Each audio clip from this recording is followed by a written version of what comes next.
Welcome to VLA Physics. I made another video which I'm going to attach onto this, which is a general video for all first year physics students. At the time I made it, I thought that all of us were going to be virtually starting school at the beginning of the year. So most of what's stated in that video is absolutely going to apply to you and the Virtual Learning Academy or VLA section. But I want to take a minute or two to get a little more personal with you about the section of this course, since it's going to be different than my other physics courses. We will meet synchronously twice a week. I'm going to put that in a course overview, which I'm going to get to you. My plans right now are Monday and Thursday from 2:30 to 2:55 p.m. We can make that longer if we need to. And I'll have some other office hours in there as well. I think it's really important to be able to get to know each other and do as much as we can in groups. And so hopefully we'll be able to find time to do that as the year goes on. Hopefully we'll find time to foster at least online discussions.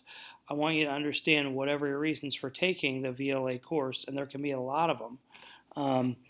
It's really important to me that you get as good an education, maybe a bit different education, but certainly at least as good as students who are going a hybrid model or if we go back full time. I want you to feel a sense of belonging. I want you to understand that I'm going to work really hard to help you do well.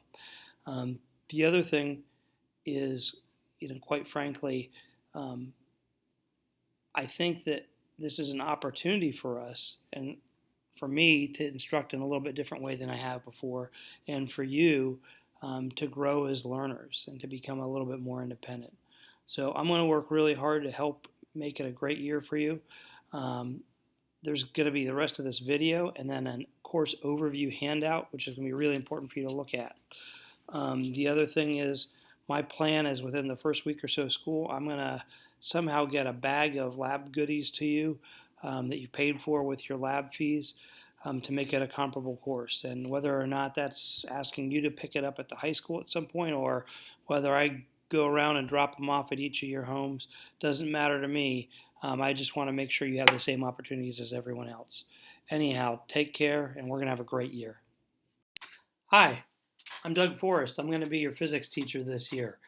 I want to introduce myself, give you a little bit of background about me, and within the first week or so of the course, I'm going to ask you to submit a brief video letting me know a little bit about you, maybe a questionnaire as well. So just to give you a little bit of background, like I said, my name is Doug Forrest. I have taught this is my 27th year in the Pickerington Local School District. It's the only place I've taught full time. I didn't end up starting out life as a teacher.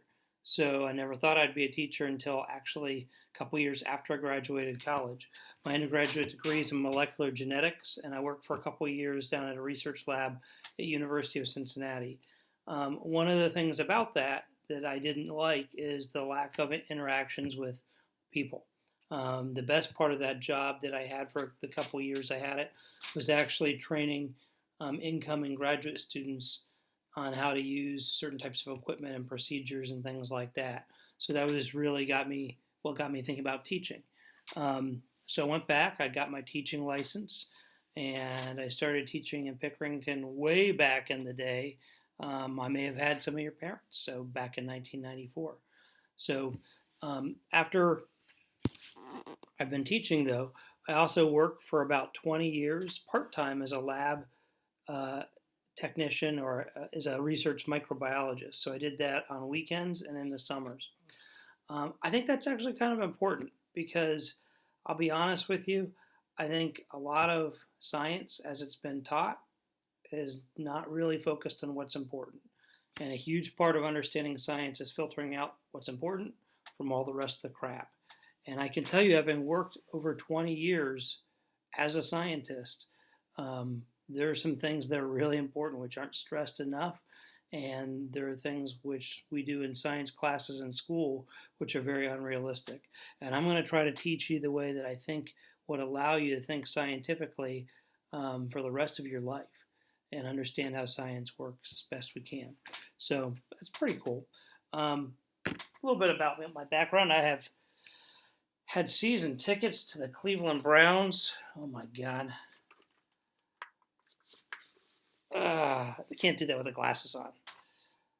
Since 1990. I think 1990. It's been a whole lot of losing. I have had them through their 0-16 year. Um, it's been pretty difficult, but you can't say that I'm not loyal, and I will stick by you. If I've stuck by those Cleveland Browns for all those years, I will stick by you as students through thick and thin. The best thing I think about teaching is the students I've had. I've been really blessed to have a lot of great students over the years. And I'm thinking that you're going to be another one of those students. And I really mean that. This isn't the way we necessarily would want to start a school year, but I guarantee you we're going to have a great year and it's going to improve as time goes on. I'm certain that by the end of the year we will have in-person instruction as well, at least at some point, and we're going to get to know each other really well. So I like interacting with students. I hope you're going to want to interact with me as part of this class. One of the things that we'll do early in the year is I'll have you each fill out a brief form online called 2 Truths and a Lie. And it's actually kind of fun to see if we can guess what people did certain things and whether they're truths or a lie. Like I said, I want to just briefly again thank you for being part of a physics class. It's an elective class and nobody has to take that. So I'll work my darndest to help you develop a better understanding about the world around you. And if you need physics for your post-high school life, like if you're going into architecture or medicine or engineering or things like that, I'm going to try to give you a good background with that. We're going to start with things like scientific methodology, data collection, lab skills, graphing, stuff like that. But I think we're going to hit them a bit differently than you've ever done before. Most students find that scientific methodology actually really eye-opening compared to what they've had in other classes. So this will be attached to part of the syllabus, and I'm also going to go tell you a little bit about some things on my website and Google Classroom and things like that. Other personal background, I don't have kids. I'm not married. I do have 2 sisters. One lives in Canada, one lives in Florida, and except for this year when travel is restricted, that's great. I always go on spring break usually to visit my sister in Florida and up in the summer to visit my sister in Canada. They live right across the street from a nice river leading into Lake Erie, and it is beautiful to go boating up there. Hopefully I'll get to do that. One of the things I really do like to do outside is go on my bicycle. So got a new bike a little over a year ago, and I've put over 2,000 miles on it since then. My goal this year, 2020, is to put 2,000 miles on during this calendar year. I think I'm going to get it. So the next couple brief video clips are just showing you a little bit about where I've gone this summer. One of the things that's kind of cool, and the reason I like to go biking is I think it clears my mind. So I understand that online instruction is different for us, and sometimes you just have to step back and clear your mind. Standing in front of a monitor or sitting in front of a monitor for hours each day is really difficult for me. I know it's difficult for a lot of students too. So I'm going to encourage you to do some things which will allow you to be physically active, be mentally active, and I hope you're going to be engaged in class. Anyhow, a couple other clips, and then I'll add on a tour of my website and Google Classroom at the end. Hi. Well, one of the things I really like to do in the summer is get out and ride my bike. And I am all sweaty now. Goal I have every year is to ride at least 1 mile on a ride in a day, older than I am. So I turned 52 last year, and this year, today, I'm about at 55 miles. So that's the first time this year, 2020, I've done that. I really like getting outside. It's beautiful. This route is actually by Reynoldsburg's Summit High School, but I go all over the place. If you ever see a red bike like that, give me some room and know that that's my happy place in the summertime. Thanks. This ride after I did that one was long. This is the Newark to Johnstown bike trail. You go the whole length. Don't take any side trips. It's about, I don't know, 36 miles total round trip. Helps me be in my happy place, so it's a nice summer day. I want to do a quick tour of my websites. These are ones from the 2019-2020 school year, so they may look a little bit different. So this is Google Classroom. So what we'll do early in the year is I'll give you a code to my particular Google Classroom. I'm not sure yet whether I'm going to do one Google Classroom per section of physics. I know I'm going to have 3 sections, or one for the whole group. Probably if we're doing remote instruction at the beginning of the year, we're going to do one for the whole group because that'll allow more feedback and interaction with everybody. And maybe you have some friends in other classes who'd be good to collaborate with. Um, and if we have at least part of the time where we're face to face at the beginning of the year, I'll probably do one Google Classroom per section. That way, it'll allow us to be a little more personal with people who we know from our individual class. But anyhow, I'll do something like this. I'll pop that up here. So I'll probably do some things a little differently than I did at the end of last year. I will have classwork here, and all the classwork will have days that they're due. Sometimes there'll be times that they're due as well, and that'll be pretty clear. So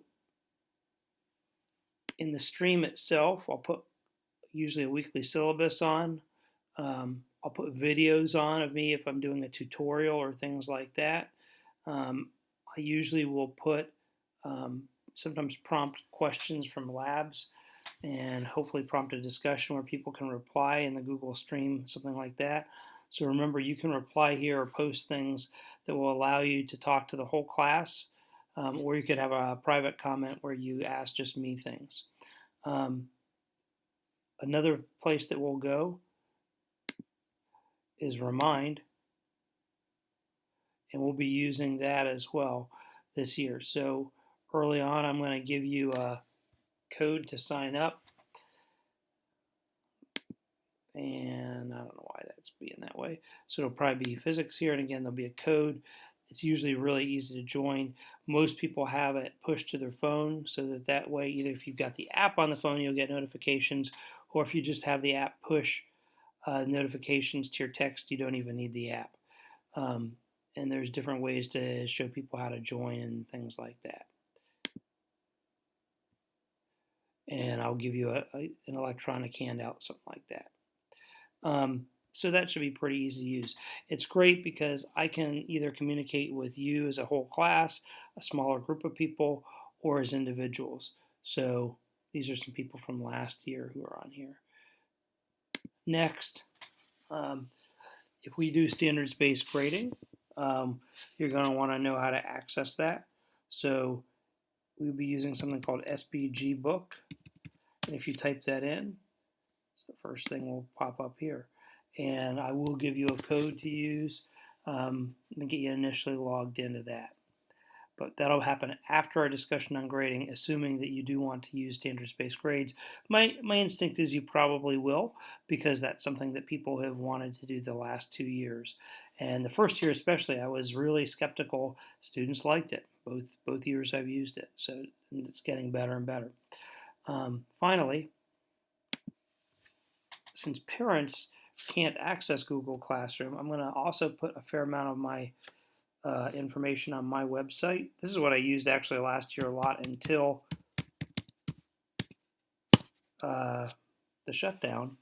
So it's just, if you type in Pick Physics, all one word, I am the #1 site for Pick Physics. So I'll have some information up here. Obviously, this is for last year. There'll be a page here, a little bit about me, and then a page for each of my courses. Current syllabus will be posted up here, so parents can see what we're doing and they can see when things are due. I don't know why that's doing that.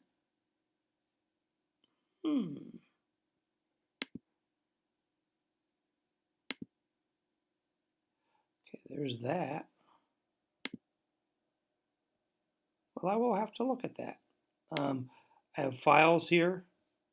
So normally that syllabus will pop up, but I also put it here where you can look at it. And this will be for a 1 week to 2 week period. So I'll have things like that. It'll be very clear what's happening and when things are due, along with ways you can get in contact with me. sorry about that. Go back to Pick Physics.